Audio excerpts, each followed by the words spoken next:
లక్ష్మణరావు గారు కొన్ని వ్యాఖ్యలు చేశారు చూసారు. అరుణ గారు చెప్పడంలో కొన్ని వ్యాఖ్యలు మీకు సూటిగానే ప్రశ్నించారు. సీఎం గా ఒకప్పుడు సీఎం గా చేసిన వ్యక్తికి తెలియదా ఎన్నికలు కూడా అమల్లో ఉంటుందని. రెండో విషయం వచ్చేసి రాజకీయ లబ్ధి కోసమే ఇదంతా చేస్తున్నారని చెప్పేసి. మీ వాయిస్ రావట్లేదు. లక్ష్మణరావు గారు మాట్లాడండి.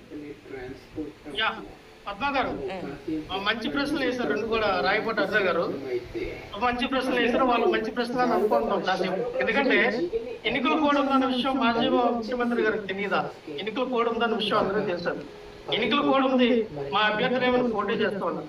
మా పార్టీ నుంచి పట్టభద్రులు ఎవరైనా నామినేషన్ ఇస్తారు అక్కడ కానీ ఈ రాష్ట్రంలో జరుగుతున్నటువంటి ఎక్కడక్కడ మరి ఎమ్మెల్సీ ఎన్నికలు జరుగుతున్నాయి. పట్టభద్రుల ఎమ్మెల్సీ ఎన్నికల్లో అక్కడ మా పార్టీ తరఫున ఎవరైనా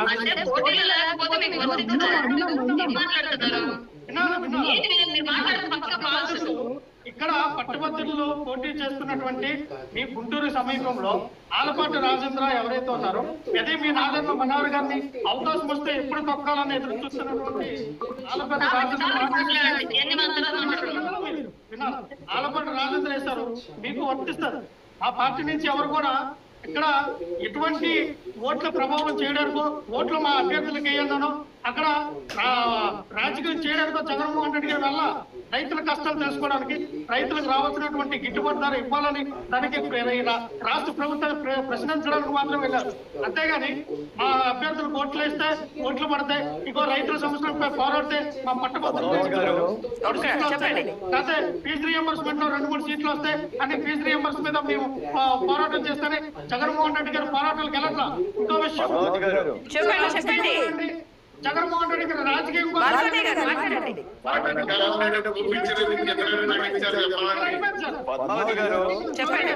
చౌదరి గారు ఒక నిమిషం సార్, బాలకోటి గారు ఒక నిమిషం సార్, అయిపోయింది. మీరే మాట్లాడతారు. ఒకే ఒక నిమిషం అయిపోయింది.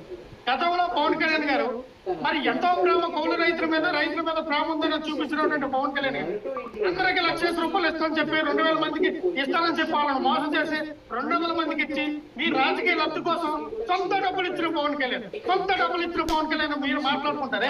మరి మీ సొంత డబ్బులు మీ జోబులను తీసిన డబ్బులు ఈ రోజు అదే మిర్చి యార్డ్లో ఉన్నటువంటి మిర్చి రైతులకు ఇవ్వచ్చు కదా. అదే పెసలు మినుములు పెట్టి పండించినటువంటి రైతులకి అదే సొంత డబ్బులు తీసి పవన్ కళ్యాణ్ గారు ఇవ్వచ్చు కదా.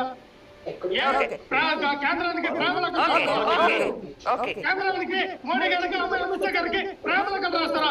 అయ్యా మా రైతులకి ఇక గిట్టుబాటు ధర 7,000 ఇస్తారా? 7,000 కాదండి, ఎంఎస్పీ ధరలు పెంచండి, ఎంఎస్పీ ధరలు మీరు ప్రకటించండి, ఎంఎస్పీ ధరలు 20,000కి ఇవ్వండి సార్ అని మీరు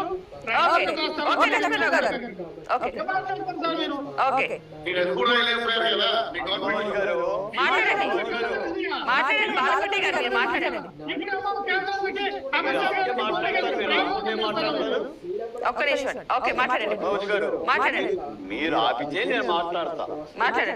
పద్మావతి గారు, మీ ఊర్లో ఎన్నికలు జరుగుతున్నాయి. 144 సెక్షన్ పెట్టారు. నేను మీ ఊరు వాడిని కాదు. నేను రావచ్చా మేడం? 144 సెక్షన్ 10 మందిని తీసుకొని రావచ్చా? మీ ఊర్లో ఎన్నికలు నేను పోటీ చేయటం లేదుగా. అసలు మీ ఊరునే కాదుగా. నీకు అక్కడ ఓటే లేదుగా. నాకు రావచ్చా మేడం? ఈ రోజున మేడం ఒకవేళ మాట్లాడుతున్నప్పుడు మళ్ళీ అడ్డొస్తే మాత్రం చాలా వ్యవహారం వేరుగా ఉంటుంది. అక్కడ పట్టభద్రుల నియోజకవర్గ ఎన్నికలు జరుగుతున్నాయి. పద్మావతి గారు మీరు వినాలి. పట్టభద్రుల నియోజకవర్గాలు ఎన్నికలు జరుగుతున్నాయి.